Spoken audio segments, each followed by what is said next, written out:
A bear cub sat in her pantry. Mia squinted and peered into the dim interior. Yup, a bear cub.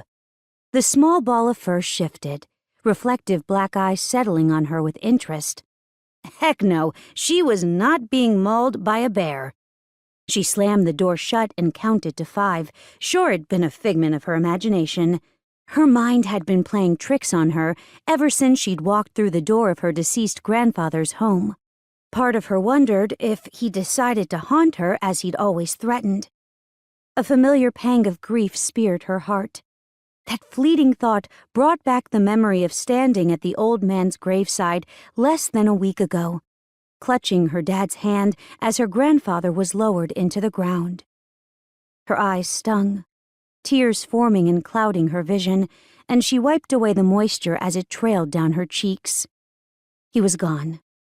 She needed to push past the grief and live her life. He'd whoop her from one end of the house to the other if he caught her crying over him. The man had lived to 100, and he'd been ready for a break already. A low barking whine came from the pantry, the solid wood muffling the sound, but that didn't negate the source's existence.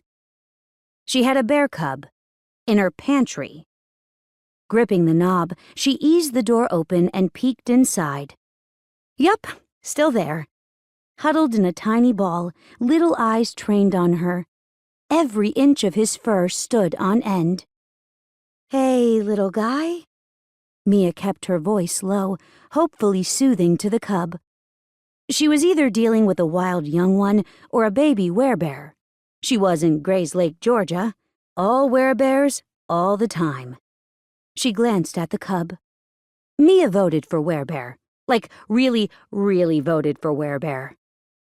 She hadn't inherited the ability to shift, but her dad easily transformed from man to bear and back, so she'd grown up knowing about shifters. And he told her, and proved to her over and over again, that weres in their animal form still held on to their human thoughts. She extended a hand toward the cub and kept her voice pitched low. Hey, sweetheart, did you get stuck in here? You ready to come out? The little cub shook its head and scrambled deeper into the corner. Crap.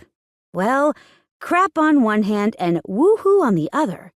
She was fairly sure she was dealing with a were, but he remained in her pantry. Okay, she sighed.